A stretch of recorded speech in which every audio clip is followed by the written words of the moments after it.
What happened to Thrawn and Ezra after Star Wars Rebels Season 4? Did the Purrgil take them to the unknown region? Are they shipwrecked on another planet? Or are they working for the Chiss Ascendancy? Before I get to all those questions, I'm Mike, and I want to welcome you back to Force Within TV, where we're building a theory-crafting Star Wars community, and we'd love you to join by subscribing. But back to that question. We know Ezra and Thrawn survived their jump to hyperspace.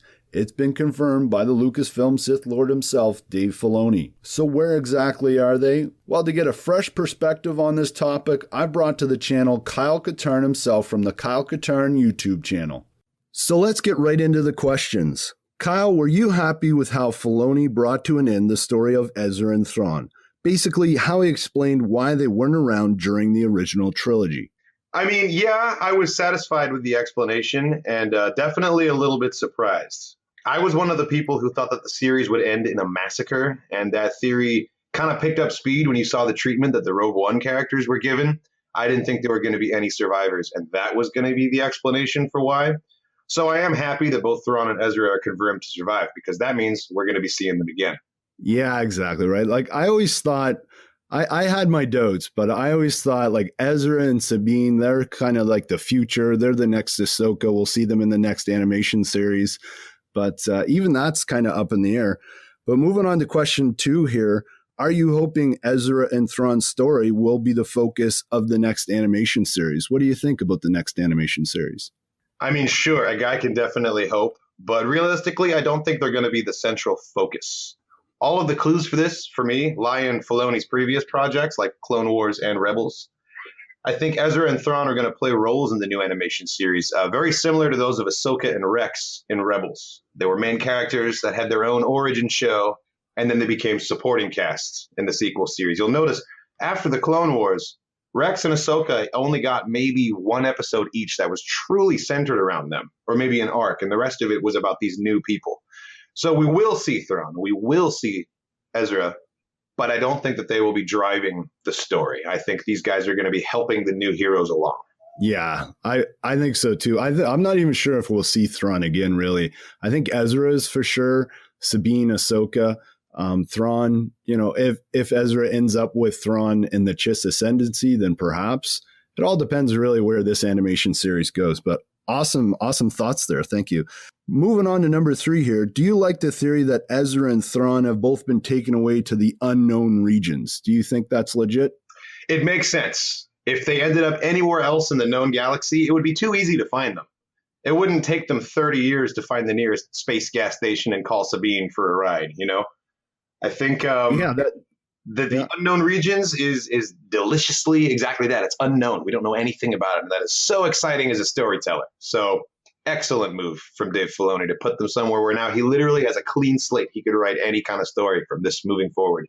Yeah, no, that makes a lot of sense, right? That there would be somewhere. And obviously, you know, I did a video a while ago about how it's taken Ezra so long. Like, why hasn't he been able to come back? And I'm thinking, like, maybe he found something else he needs to do before he does come back. As, you know, he is a really resourceful guy, being, you know, basically a Jedi, definitely a Force user. Why has it taken him so long? So, yeah, interesting. And I like what you say there about how Filoni, it really works for his storytelling, right? But let's move along here. Let's move on to question number 4. Would you like to see Ezra and Thrawn sort of shipwrecked on a planet? Do you think that would be an interesting story, seeing them work together to overcome that obstacle and challenge? That would be really cool. One of my favorite episodes in all of Rebels was the Honorable Ones from season 3, where Zeb and Kallus had to work together to get off of one of Geonosis' moons. I would love to see them do something similar to that. But I think Thrawn is honestly a bit too static in his alignment to be able to have those kinds of conversations with Ezra. I think he's just a little bit too entrenched in his faction. He's the Empire. He's with the bad guys. I don't think it'll start as, because with Kallus, that was the beginning of him turning around and becoming a rebel. And I don't think that Thrawn will be able to have a springboard for that. But it would be great to see. Yeah, it would be great to still see. Another point about that is that go for it. I don't think they will be shipwrecks, because if you remember, Thrawn's entire fleet came with them. And I really hope that the fleet, at least some of it, survived. Because if they introduced and recanonized Captain Paleon in that finale just to kill him off, well, I'll have my issues with that. Yeah, I really like the idea of we have Thrawn Alliances coming out in the summer, and that's supposed to be between season 3 and 4, I believe. And then wouldn't it be awesome if Timothy Zahn also does a book that explains what happened to Thrawn, his fleet, and Ezra? That would be pretty interesting. My next theory I'm actually going to do on these guys revolves around the entire fleet and much of it still being intact. So looking forward to getting that one out to everybody. But question number 5 here. Would you like to see Ezra and Thrawn join the Chiss Ascendancy to fight, say, the Yuzavong? As an old Expanded Universe fan, I would absolutely love that. The new Jedi Order books really took some risks, and I will always respect them for that. I don't think we're ever going to see the Vong in their original glory, but we'll probably get some kind of amalgamation of the Vong with some new Disney flavor thrown in. These guys were extreme, like to the max. Scarification, destroying their own faces, very violent, very bloody, and I just don't see Disney embracing that as a franchise. So I think that we'll get some sort of a watered down version. The whole alien invasion storyline, there's a lot of merit to that. And I think that would be a really good thing to explore. And if there was an alien invasion, Ezra is totally the kind of guy who would set aside whatever he was dealing with at the time and say, this is bigger than myself. This is a new path to go on. Like you were saying, he's very emotional and very decisive. So I think that could work. I just don't think it's going to be the Vong as we know and love them. The Vong they're sort of like more of like a Star Trek alien type thing too, right? From Totally. So it would be a little weird introducing them into canon as they were, but I'm sure that Dave Filoni, I believe there's actually, if you look online, you can see some sketches or concept art, I should say, as to what they look like. They were going to introduce them in the Clone Wars, I believe. So yeah, very cool. Moving on to number 6 here. And I think I already sort of talked a little bit about this one, but if Thrawn and Ezra aren't in the next animation series, would you like to see a comic or a novel explaining their journey? Which format do you think would work best? Comic or novel, sort of explaining what happened to them? When it comes to Grand Admiral Thrawn, I feel kind of like an overprotective parent. Like, before Filoni proved himself to me, and that, let me tell you, for me, that was an audition. I did not trust him until I trusted him with Thrawn's character. But before that came along, if you'd asked me, I would have said Timothy Zahn or nothing. It has to be Timothy Zahn. He created Thrawn, the original novels, and so if they did continue it in a book, for me to be satisfied, it would have to be a Timothy Zahn book. However, now that Filoni has really got my vote of confidence, if they wanted to flesh out his story in an animated series, Filoni or Zahn, either one could take the reins of that project. But I don't want Charles Soule or Salvador LaRocca coming in here and doing that. That would get crazy. Yeah, awesome. Yeah. The interesting thing is I remember hearing an interview with Timothy Zahn, and he said like they didn't actually talk to him directly about the comic book adaptation of the first Thrawn novel, which I thought was like absolutely bizarre, but I guess they know what they're doing, but still, like, you'd have the guy over to discuss things. You should have him consult if he's it's like not asking Stan Lee's input when you're making Captain America. Why would you do such a thing? Yeah, exactly. So next question here we have, do you have any other theories about what might be happening with Thrawn and Ezra? Anything else you want to throw out there? So I think that the Vong angle, maybe not as the Vong, but there's definitely some sort of a threat that they need to address together. And this was introduced in the first Thrawn canon novel that came out, where he explained to the Emperor that the reason he was outside of the Chiss space was because he had been exiled. The reason for his exile is that he recommended a preemptive strike against an unknown threat to the Chiss Ascendancy. Now, we are supposed to extrapolate from this and sort of infer that that's the Vong. But I think they're saving that for a surprise. But I think that this unknown threat in the region is going to come into play, and Thrawn is going to ask for Ezra's help, maybe, to save the Chiss from this. Because we don't know anything about the Chiss Ascendancy, and they could have a whole series set in Chiss space for all we know. Yeah, no, and I mean that's kind of where I've my thought process heads to, and And this is something that Thrawn has done before, right? With his Eli, his assistant Vanto, in the Thrawn novel. Yeah, Vanto. Is that his last name? I was forgetting what it was. Vanto, yeah. And yeah, so, he's recruited people before. Correct me if I'm wrong, but that was also part of Legends. And, so it would make sense that he would want to try and recruit Ezra as well. It's definitely interesting to think of Timothy Zahn. He, Dave Filoni was able to play with his character Thrawn in his animation series, Star Wars Rebels, of course. If Timothy Zahn is then able to take Ezra and play with him in his book, that just seems right. Sounds fun. And, we hopefully get a good story, no doubt, from Timothy Zahn. Here's an interesting, sorry. Oh, keep going. Here's an interesting theory for Thrawn and Ezra. We've seen several times over that when they incorporate an expanded universe or a Legends element into this new canon, they change it and make it their own, but there's definitely a shadow of what it used to be. Take Kanan Jarrus.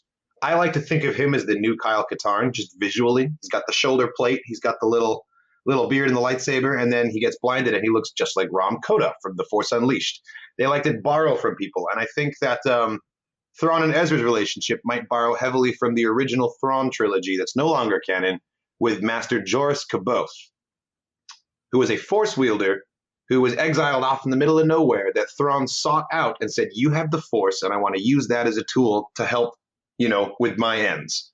And I could see the Ezra-Thrawn relationship becoming the same as the original relationship between Thrawn and his Dark Jedi Master that he befriended purely to, further his ends. Awesome theory. I love that. That's fantastic, man. Cool. All right. I will definitely have to incorporate some of that into my channel. Love it.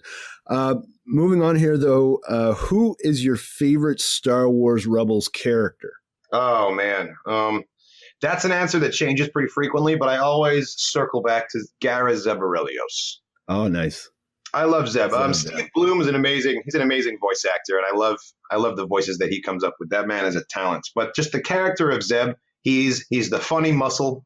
He kind of is a nice combination of like Jane from Firefly and like kind of like Adama from Battlestar Galactica. Like he's a tough guy, but he's also a little stupid, and that's funny. And also visually, him just like everything else on the show is like a love letter to Ralph McQuarrie. It's just he is the original Chewbacca design.